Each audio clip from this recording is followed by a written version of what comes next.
Meu nome é Marina, tenho 32 anos, e o dia em que fiquei parada no banco, olhando para um saldo que eu nem conseguia acreditar que era real, começou da pior forma possível. 3 dias antes, meu próprio irmão tinha me empurrado para fora da casa da nossa família, gritando que eu era uma parasita, enquanto a mulher dele, a Cristiane, ficava na porta sorrindo com aquele sorriso de quem finalmente conseguiu o que queria. Eu saí com uma mala de roupas e uma caixinha velha de madeira que minha avó Lúcia tinha me dado meses antes de morrer. Dormi no sofá da minha amiga Patrícia por 2 noites, chorando, me sentindo a pior das fracassadas. Mas quando abri aquela caixinha procurando alguma coisa que eu pudesse vender para conseguir pelo menos uma diária de hotel, encontrei uma caderneta de poupança amarelada, do Banco do Brasil, com a capa meio rasgada. Para minha Marina, dizia um bilhete grudado com fita adesiva velha, com a letra trêmula da vovó. Eu nem sabia que aquilo ainda existia. Achei que era só uma lembrança,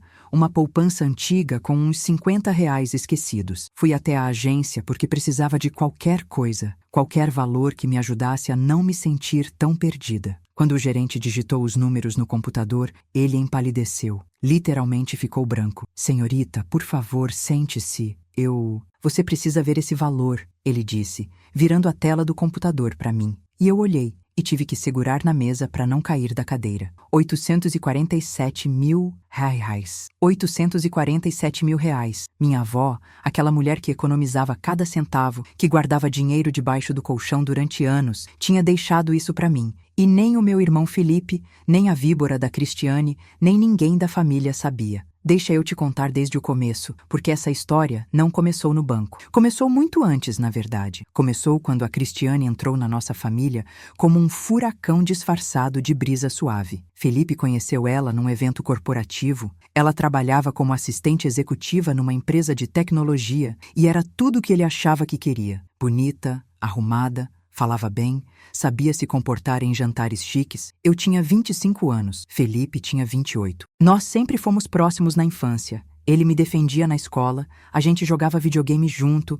brigava por causa de controle remoto, coisas normais de irmãos. Meu pai tinha morrido quando eu tinha 15 anos, ataque cardíaco fulminante, e ficamos só eu, Felipe, nossa mãe Selma e a avó Lúcia, que morava com a gente desde sempre. Quando Cristiane apareceu, tudo mudou devagar. Tão devagar que eu nem percebi no começo. Ela era doce com Felipe, mas comigo tinha um jeitinho de falar que me deixava desconfortável. Ai, Marina, você vai sair assim mesmo? Ela perguntava quando eu botava uma calça jeans e uma camiseta para ir no supermercado. Nossa, você não pensa em fazer faculdade não, amor? Ficar só no salãozinho assim? Ela dizia na frente de todo mundo no almoço de domingo. Eu era manicure, tinha meu próprio espaço pequenininho que eu dividia com 2 amigas e ganhava bem. Obrigada. Mas para ela, eu era menos. Felipe ria das piadinhas dela. É brincadeira, Mari, relaxa, ele dizia. A vovó Lúcia não gostava dela, isso era óbvio. Essa moça tem olho grande, ela murmurava para mim quando estávamos sozinhas na cozinha. Ela fica olhando para tudo aqui em casa, como se já fosse dela. O casamento deles foi grande, cheio de gente que eu nem conhecia, amigos corporativos da Cristiane, colegas da empresa do Felipe. Eu fui madrinha, mas me senti invisível. Na festa, Cristiane fez questão de me apresentar para as amigas dela como a irmãzinha do Felipe, coitada. Trabalha com unha. O tom de pena falsa era inconfundível. Minha mãe não notava nada. Ela estava tão feliz de ver o filho casado, tão aliviada que ele tinha se dado bem na vida. Felipe era engenheiro civil, trabalhava numa construtora grande, ganhava bem. Eu era a filha que não tinha dado certo, na visão da minha própria mãe, embora ela nunca dissesse isso em voz alta, mas eu sentia. Cristiane morava isso. As coisas pioraram quando vovó Lúcia começou a ficar doente. Ela tinha 82 anos e o coração dela estava fraco. Eu cuidava dela, passava a maior parte do tempo na casa da família, que tecnicamente era da minha mãe, mas onde a vovó sempre tinha vivido. Felipe visitava uma vez por semana, quando muito. Cristiane nunca aparecia. Lugar de hospital me dá agonia, ela dizia. Minha mãe estava sempre cansada, trabalhava como professora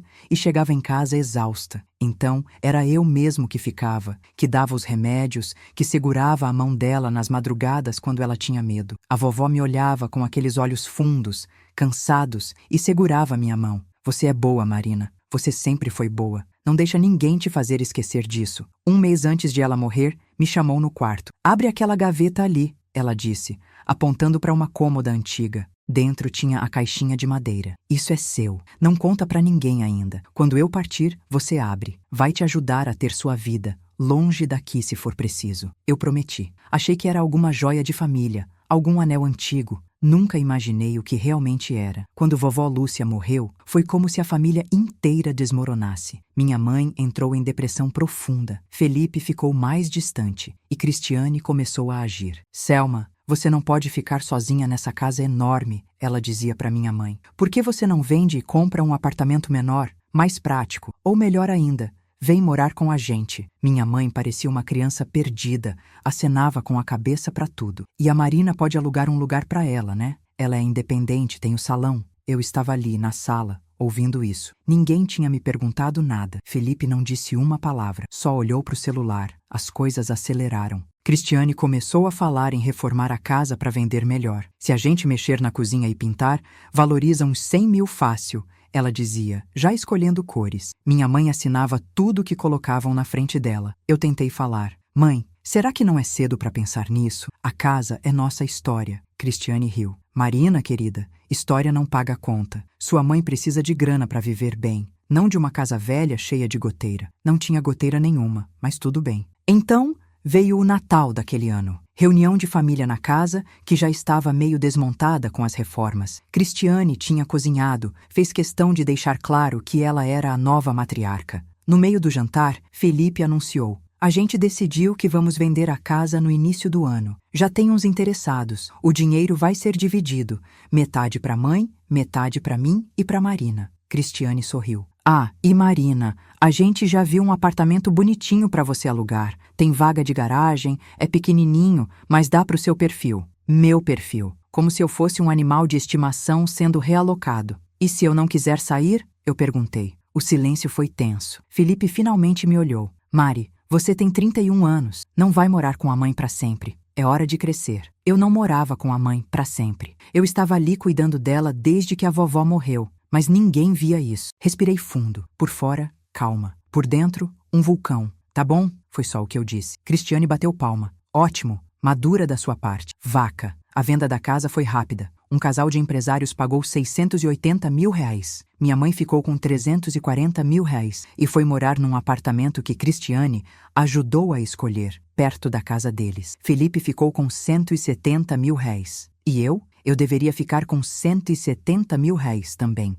Mas quando chegou a hora da transferência, Felipe me chamou para conversar. A gente estava no escritório dele, Cristiane estava lá também, é claro. Marina, a gente precisa conversar sobre sua parte. Ele começou. Meu coração disparou. O quê? É que, assim, a reforma da casa saiu mais cara do que esperávamos. E teve umas dívidas da vovó que a gente precisou cobrir. Então, sua parte vai ser um pouco menor. Uns 95 mil reais. Eu fiquei muda. Como assim dívidas? Que dívidas? Cristiane suspirou, como se estivesse lidando com uma criança teimosa. Hospital, Marina. Remédio. Você acha que aquilo tudo foi de graça? Alguém pagou. Eu paguei. Eu que levava ela no médico. Eu que comprava os remédios. Mas não adiantava discutir. Eles tinham os papéis, tinham os recibos, tinham tudo direitinho. Eu estava sozinha. Assinei o que me deram. Recebi os 95 mil reais. Fiquei sabendo depois, por um primo, que não tinha dívida nenhuma. Que eles tinham usado o dinheiro para reformar a casa deles. Colocar piscina, trocar os móveis. Eu fui roubada pela minha própria família. Mas o pior ainda estava por vir. 2 meses depois, eu ainda estava morando num quartinho que eu alugava, tentando juntar dinheiro para abrir meu próprio salão, quando Felipe me ligou. Marina, você pode vir aqui em casa? A voz dele estava estranha. Fui. Quando cheguei, Cristiane estava sentada no sofá novo, aquele que tinham comprado com o meu dinheiro, provavelmente. Felipe estava em pé, nervoso. Senta, ele disse. Sentei. A gente precisa que você devolva uma parte do dinheiro da casa. Eu ri. Achei que era piada. Não era. Devolva? Como assim? Cristiane se inclinou para frente. Marina, aconteceram umas coisas aqui. Felipe teve uns problemas no trabalho, uns projetos atrasaram, a gente está meio apertado. E você, convenhamos, não precisa de tanto dinheiro assim. Você tem o salão, tem seu ganho mensal, a gente só precisa de uns 50 mil reais emprestados. Você devolve quando a gente se acertar. 50 mil reais, mais da metade do que eu tinha recebido. Não,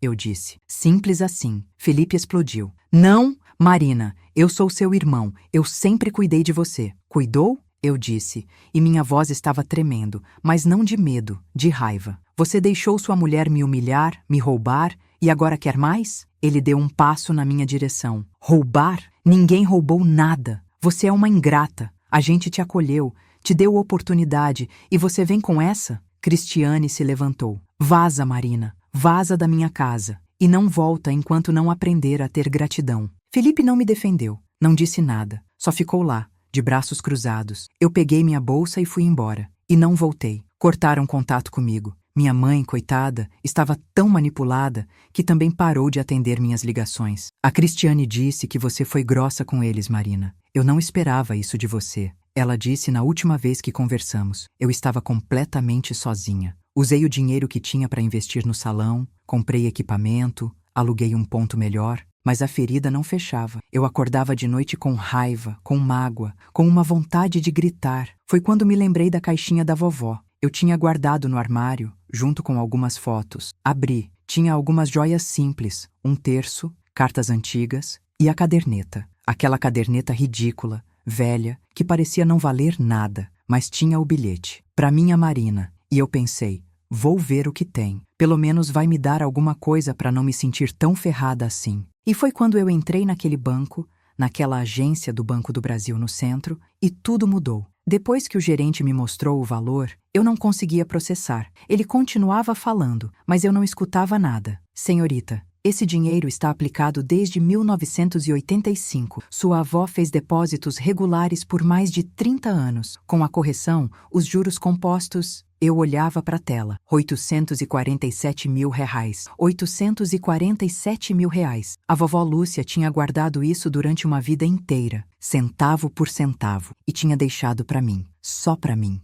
Eu posso sacar? Eu perguntei, e minha voz saiu tão baixa que ele pediu para repetir. Pode, sim. A conta está no seu nome desde o ano passado, quando sua avó faleceu. Só precisamos atualizar alguns dados. Atualizamos. Levou umas 2 horas. Eu saí dali com um cartão novo, com a certeza de que minha vida tinha acabado de mudar completamente, e com uma sensação estranha no peito. Não era só alívio, era poder. Era a voz da vovó dizendo: agora você pode voar, minha menina. Eu não contei para ninguém. Ninguém. Nem para Patrícia, que era minha melhor amiga. Fiquei quieta. Continuei trabalhando no salão, atendendo cliente, fazendo unha, como se nada tivesse mudado, mas por dentro eu estava fervendo de ideias. Meu primeiro pensamento foi vingança. Eu queria esfregar na cara do Felipe e da Cristiane que eu estava bem, que eu não precisava deles. Mas aí eu pensei melhor. Vingança rápida é desperdício. Vingança de verdade demora e dói mais. Comecei devagar. Peguei 200 mil reais e investi num salão maior. Não foi reforma do meu espaço antigo, não.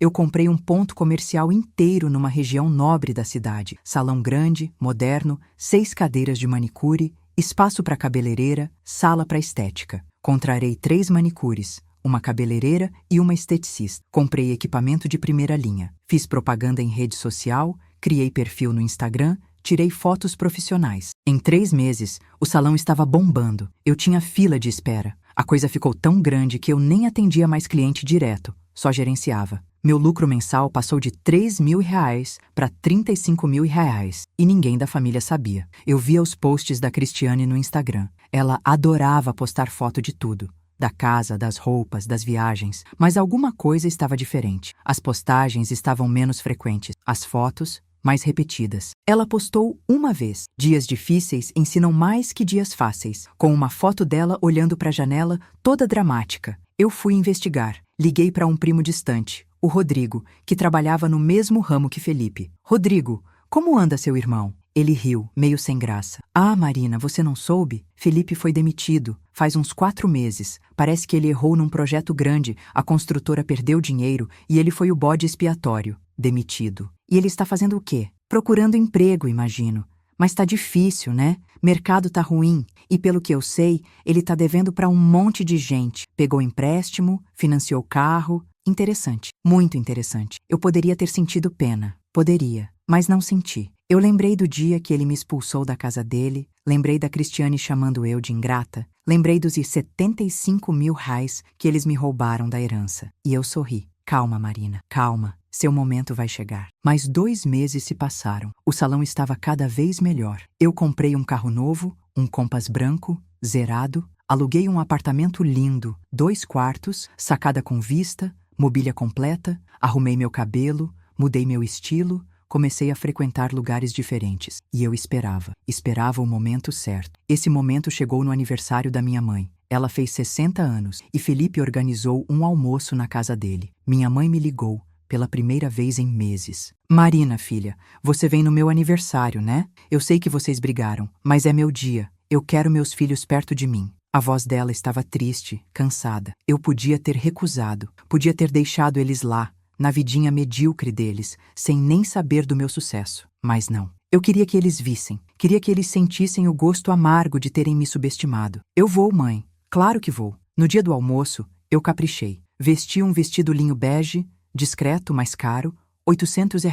Sapato nude de salto, bolsa de couro legítima, cabelo preso num coque elegante, maquiagem leve, mas impecável, perfume importado. E cheguei no meu Compass branco, brilhando no sol. Estacionei na frente da casa deles, aquela casa que eles tinham reformado com dinheiro que era para ser meu também. Bati na porta. Felipe abriu. Olhou para mim. Olhou para o carro. Olhou para mim de novo. Marina? Ele disse. E eu juro que vi o queixo dele cair. Oi, Felipe. Vim pro aniversário da mãe. Eu entrei sem esperar convite. A casa estava cheia. Uns 20 convidados, familiares, amigos da minha mãe. Cristiane estava na cozinha, terminando de arrumar a mesa. Quando me viu, ela congelou. Marina, você veio. Vim. Minha mãe me convidou. Coloquei a bolsa no sofá e fui abraçar minha mãe, que estava sentada na cabeceira da mesa, com uma expressão de felicidade genuína. Filha, que bom que você veio e que bonita você está. Ela me abraçou forte e eu senti uma pontada de culpa. Ela não tinha culpa de nada. Era só uma mulher cansada, manipulada. Obrigada, mãe. Feliz aniversário. Durante o almoço, eu fui educada, simpática,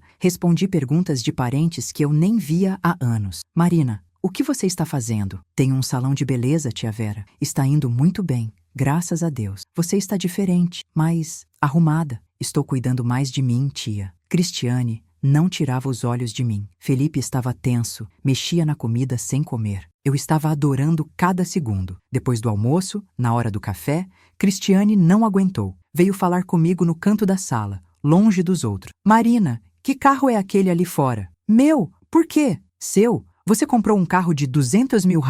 Eu tomei um gole de café. Não foi tão caro assim. Consegui uma promoção boa. Ela estreitou os olhos. Promoção. Com o dinheiro do salão? Com o dinheiro que eu ganho, sim. Não era mentira. Só não era toda a verdade. E aquela roupa? Aquele salão novo que você postou no Instagram? Ah, então ela estava stalkeando o meu perfil. Interessante. Trabalho duro, Cris. Você devia tentar. Ela ficou vermelha. Olha aqui sua... Felipe apareceu do nada. Segurou o braço dela. Cris? Não. Não hoje. Ele me olhou. Marina, posso falar com você? Em particular, fomos pro quintal. Ele acendeu um cigarro e eu percebi que ele tinha emagrecido. Tinha olheiras. Você está bem? Ele perguntou. Estou ótima, Felipe. E você? Ele deu uma tragada longa. Tô numa fase difícil. Perdi o emprego. Tá difícil de achar outro. E eu... Ele parou, olhou pro chão. Eu sei que eu fui um idiota com você. Eu sei que a Cris exagerou. E eu deixei. Eu só queria que você soubesse que eu não tô bem. E se você puder, se tiver como você me emprestar alguma coisa,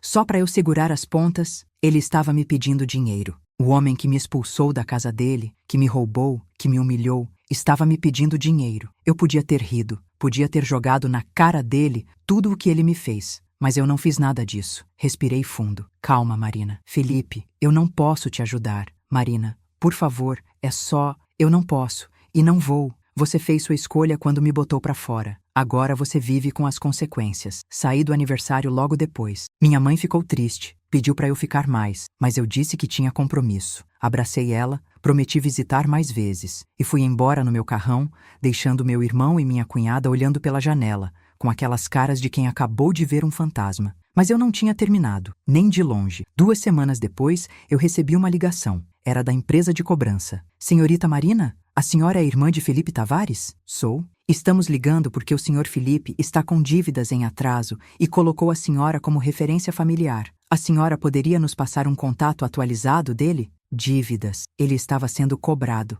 Olha, eu não tenho contato com meu irmão. Desculpa, desliguei. Eles ligaram mais 3 vezes naquela semana. Depois foi uma financeira. Depois foi outra. Felipe estava afundado em dívida. E, pelo visto, estava desesperado. Foi quando eu tive a ideia. Uma ideia que, confesso, me deu até um frio na espinha. Mas eu fui em frente. Liguei pro Rodrigo de novo, o primo. Rodrigo, você sabe se aquele terreno que a vovó Lúcia tinha no interior ainda está no nome dela? A vovó tinha um terreno pequeno, uns 1.000 metros quadrados, numa cidade do interior. Não valia muito, uns 80 mil reais, talvez. Acho que sim. Por quê? Só curiosidade. Desliguei e fui investigar. Fui no cartório. O terreno ainda estava no nome da vovó Lúcia. Ela não tinha deixado o testamento formal, então, tecnicamente, aquele terreno era herança a ser dividida entre os netos, eu e Felipe. Mas ele nem sabia que aquilo existia. Ninguém sabia. Eu poderia ter deixado quieto, poderia, mas não. Entrei com um processo de inventário do terreno, sozinha, e ganhei. Em 3 meses,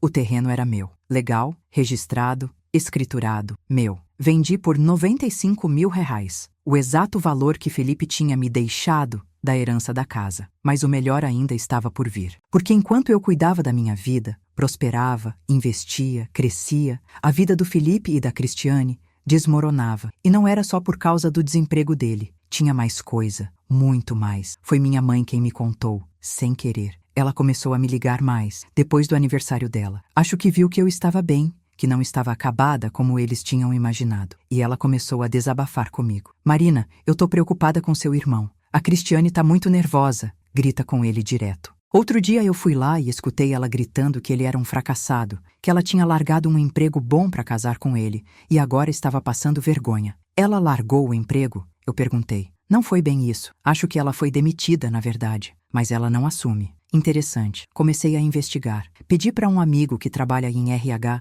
procurar o nome da Cristiane nos sistemas. Não deu em nada nas empresas formais. Mas aí eu fiz diferente. Procurei ela nas redes de reclamação, tipo, reclame aqui. E encontrei. Cristiane tinha trabalhado numa empresa de cosméticos, daquelas de pirâmide, e tinha lesado várias pessoas. Tinha processo trabalhista, tinha dívida com fornecedor. Ela não tinha largado emprego nenhum. Ela tinha sido exposta como golpista e ninguém mais queria contratar ela. Guardei essas informações. Ainda não era a hora. Os meses foram passando. Meu salão abriu uma segunda unidade. Eu investi em publicidade, treinamento de equipe, produtos importados, fiz parcerias com influenciadoras locais. O negócio explodiu. Eu estava ganhando, líquido, mais de 70 mil reais por mês. Comprei um apartamento dessa vez. Não aluguei, comprei. À vista. 3 quartos, cobertura, churrasqueira na sacada, 2 vagas de garagem. Financeiramente, eu estava vivendo um sonho que eu nem sabia que podia sonhar. Emocionalmente, eu ainda sentia um vazio, porque minha família tinha me traído. E isso não sara com dinheiro. Até que chegou o Natal daquele ano. Minha mãe fez questão de reunir todo mundo. Vamos fazer um amigo secreto como antigamente, ela disse toda animada. Eu não queria ir, mas ela implorou. Marina, pelo amor de Deus, você é minha filha. Eu sei que você e o Felipe têm suas diferenças, mas é Natal. É família. Família. Aquela palavra doía, mas eu aceitei. No dia da ceia, eu cheguei de Uber. Não quis levar o carro, não queria ostentação. Vesti algo simples, uma calça preta e uma blusa branca. Entrei na casa da minha mãe, aquele apartamento que a Cristiane tinha escolhido para ela. Felipe e Cristiane já estavam lá. Ele me cumprimentou com um aceno de cabeça. Ela me ignorou. Tinha outras pessoas, tios, primos. O clima estava estranho, tenso. Jantamos. Minha mãe tentava animar todo mundo, mas era óbvio que ninguém estava se divertindo. E então chegou a hora do amigo secreto. Eu tinha tirado um primo, dei uma caneca personalizada, coisa simples. Quando chegou a vez de Felipe me dar o presente, ele me entregou um embrulho pequeno. Abri. Era um porta-retrato barato, daqueles de 10 reais, com uma foto antiga minha e dele quando éramos crianças. Olhei para ele. Ele estava com os olhos vermelhos. Eu sei que eu errei, Mari. Eu sei. Mas você ainda é minha irmã.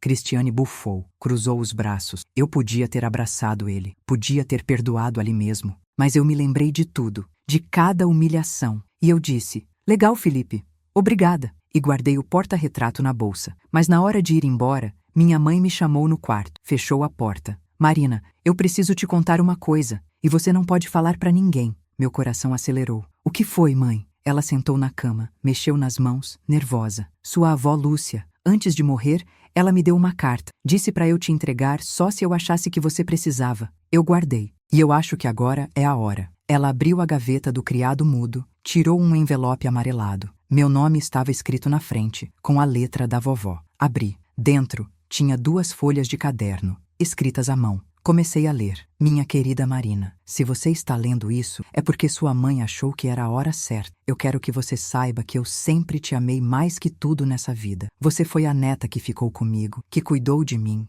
que não teve vergonha da velha. O Felipe sempre foi o queridinho da sua mãe, e eu sei que isso te machucou. Mas você precisa saber a verdade. A Cristiane não é quem ela diz ser. Eu pedi para o seu primo Rodrigo investigar ela quando o Felipe anunciou que ia casar. Ela tem um histórico de relacionamentos com homens de dinheiro. Já foi casada 2 vezes antes. Sempre saiu com alguma coisa. Tem processos na justiça. Eu mostrei isso pro Felipe. Ele não quis acreditar. Me chamou de louca, de invejosa. A gente brigou feio. Ele quase não falou comigo nos últimos meses da minha vida por causa disso. Mas eu não estou errada. Aquela mulher vai destruir seu irmão. E provavelmente vai tentar destruir você também. Por isso eu deixei aquele dinheiro para você. Aquele dinheiro é de uma vida inteira de trabalho, de economia, de sacrifício. Seu avô deixou um seguro quando morreu, em 1985, e eu guardei cada centavo. Apliquei, deixei render, porque eu sabia que um dia alguém da família ia precisar, e essa pessoa é você.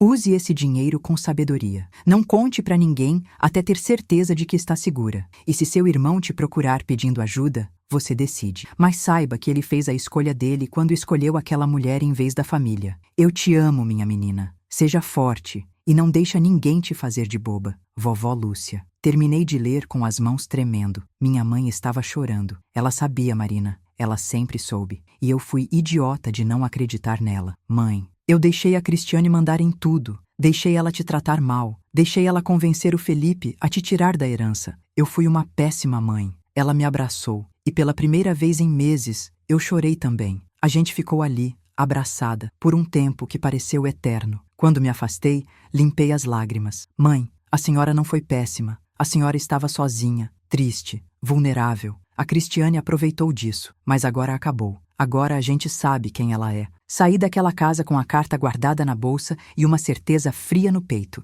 Era hora de acabar com isso de uma vez por todas. Voltei para casa, sentei no sofá e comecei a fazer ligações. Primeira ligação, pro Rodrigo. Rodrigo, eu preciso de tudo que você conseguiu investigar sobre a Cristiane. Tudo. Marina, aquilo foi há anos. Eu nem sei se ainda tenho. Por favor, é importante. Ele achou. Me mandou por e-mail. Processos, certidões, histórico de relacionamentos. Ela tinha sido casada 3 vezes, não 2. Sempre com homens de classe média alta. Sempre tinha saído com alguma coisa. Uma casa, um carro, dinheiro de acordo. Era uma especialista. Felipe era só mais um. Segunda ligação, para um advogado que eu tinha conhecido por acaso num evento de empreendedores. Dr. Alberto Menezes. Expliquei a situação. Ele ouviu tudo, em silêncio. Marina, eu posso te ajudar. Mas você precisa entender que isso vai destruir seu irmão também, não só a Cristiane. Eu sei, eu disse, e eu vou em frente mesmo assim. Montamos um processo. Investigação de fraude na partilha de bens da casa da família. Eu tinha guardado os e-mails, as mensagens, tudo que provava que eles tinham mentido sobre as dívidas da vovó para ficar com mais dinheiro. Dr. Alberto conseguiu provar que não tinha dívida nenhuma, que eles tinham forjado recibos. Isso era crime, fraude, estelionato. Entramos com um processo civil pedindo a devolução dos R$ 75,000 que eles tinham me roubado, com correção monetária. Danos morais. E também encaminhamos tudo para o Ministério Público, porque crime não se resolve só com dinheiro. Felipe recebeu a notificação 3 semanas depois. Ele me ligou desesperado. Marina, o que você fez? O que é isso? É a verdade, Felipe. Vocês me roubaram e agora vão pagar. Marina, eu não posso pagar isso. Eu não tenho dinheiro. Eu vou preso. Você devia ter pensado nisso antes. E desliguei. Ele ligou mais umas 10 vezes. Eu não atendi. A Cristiane tentou me procurar. Mandou mensagem no WhatsApp. Marina, para com isso. Vamos conversar. A gente resolve de outro jeito. Visualizei e não respondi. Ela mandou áudio. Você é uma filha da puta, Marina. Você sempre foi uma invejosa. Sempre quis o que era meu. Você não vai ganhar isso. Eu vou te destruir. Salvei o áudio. Mais prova para processo. Dr. Alberto adorou. Isso é ameaça. Podemos entrar com mais uma ação. O processo demorou 6 meses até a primeira audiência. Eu estava preparada. Levei tudo: e-mails, mensagens, print de transferências bancárias, testemunha. O primo Rodrigo, que confirmou que não tinha dívida. Laudo de um contador que mostrou que o dinheiro tinha ido para a reforma da casa deles. Felipe e Cristiane não tinham defesa. O advogado deles tentou argumentar que tinha sido um mal-entendido, que eles tinham agido de boa fé. O juiz não acreditou. E na hora de apresentar as provas, Dr. Alberto fez questão de mostrar o histórico da Cristiane, os casamentos, os processos, o padrão de comportamento. Felipe ficou branco, olhou para ela. Isso é verdade? Ela não respondeu, só olhou para o chão. Ele levantou da cadeira, saiu da sala de audiência. Eu vi, pela janela, ele sentado no corredor, com a cabeça entre as mãos. O juiz deu a sentença 3 meses depois. Felipe e Cristiane foram condenados a me pagar 125 mil ris. Os 75 000 e 0 que roubaram, com correção, mais danos morais de 50 mil reais. Além disso, o caso foi encaminhado para o Ministério Público e eles responderiam por estelionato. Poderia dar até 4 anos de prisão, mas provavelmente seria pena alternativa, prestação de serviço, sei lá. Eu não queria ver meu irmão preso, só queria que ele soubesse o que é ser humilhado. Eles não tinham como pagar. Entraram com pedido de parcelamento. O juiz autorizou 60 parcelas de R$ 2.083, 5 anos pagando. Eles tiveram que vender o carro. Tiveram que vender a piscina que tinham colocado na casa. Tiveram que pedir empréstimo para a família toda. E todo mundo ficou sabendo do porquê. A Cristiane virou pária. Ninguém mais falava com ela. Minha mãe rompeu relação, não queria mais ver ela nem pintada de ouro. Felipe tentou se divorciar, mas descobriu que ela estava grávida. 3 meses. Ele ficou preso naquele casamento, pelo menos por enquanto, por causa de uma criança que talvez nem fosse dele. Vai saber. Eu poderia ter sentido pena. Deveria, talvez. Mas toda vez que eu pensava em sentir pena, eu me lembrava. Lembrava da Cristiane me chamando de irmãzinha coitada. Lembrava do Felipe me botando para fora de casa sem 1 centavo. Lembrava de ter dormido no sofá da minha amiga, chorando, me sentindo a pior pessoa do mundo. E aí, a pena sumia. Hoje, 2 anos depois de tudo, minha vida é completamente diferente. Tenho 3 unidades do meu salão. Emprego 15 pessoas, faturo mais de 200 mil reais por mês. Comprei uma casa, pequena mas minha, num condomínio tranquilo. Adotei uma cachorra, a Mel, que dorme na minha cama e é a companhia que eu precisava. Voltei a ter relação com minha mãe, a gente almoça junto todo domingo. Ela me pede desculpas toda vez, e eu digo que já perdoei, porque é verdade. Ela estava fragilizada,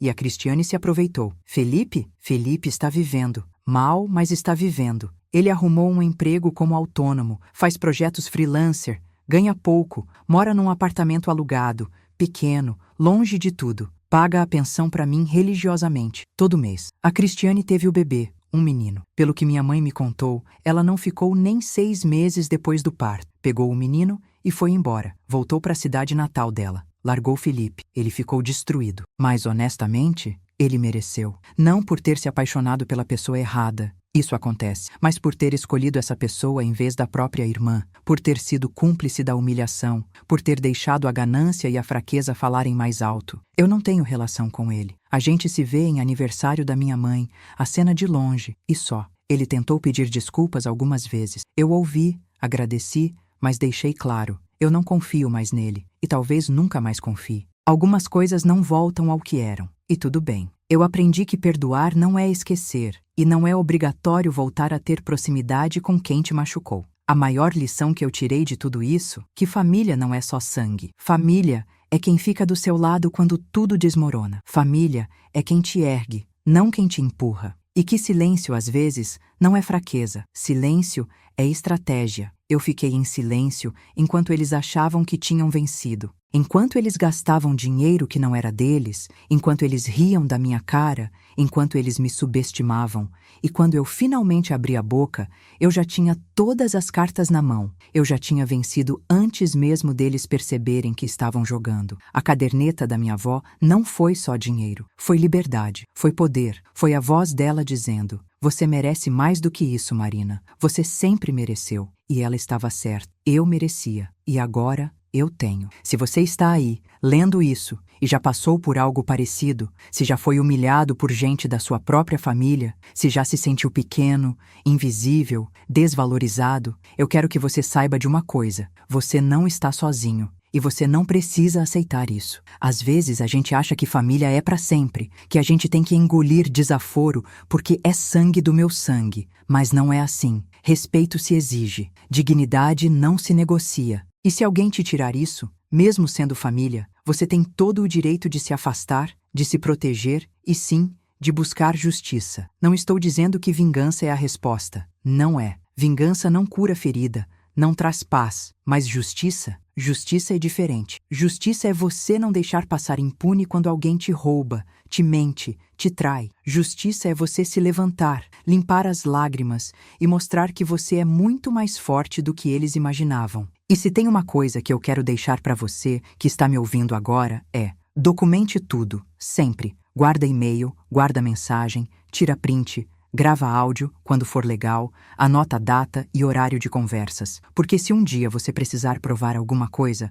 você vai ter como. E não é ser paranoico, é ser inteligente. Ah, e se você gostou dessa história, se ela te tocou de alguma forma, se você ficou aqui comigo até o final, ouvindo cada detalhe, cada dor, cada vitória, deixa aquele like. Porque cada like não é só um botãozinho que você aperta, é você dizendo: eu vi você, eu entendi, eu também já senti isso. E isso importa muito. Se inscreve no canal também, ativa aquele sininho, porque eu vou continuar trazendo histórias reais, de gente real, de superação, de justiça, de gente que não aceitou ser pisoteada, e toda semana tem vídeo novo. Prometo que vale a pena. E me conta aqui nos comentários, você acha que eu exagerei? Você acha que eu devia ter perdoado meu irmão mais rápido? Ou você teria feito a mesma coisa? Tem alguém na sua família que já te desrespeitou e você não teve coragem de enfrentar ainda? Escreve aqui embaixo. Às vezes só de botar pra fora de escrever já alivia. E quem sabe sua história não vira o próximo vídeo? Compartilha esse vídeo também. Compartilha com aquela amiga que tá passando por uma situação difícil na família. Com aquela pessoa que tá se sentindo pequena,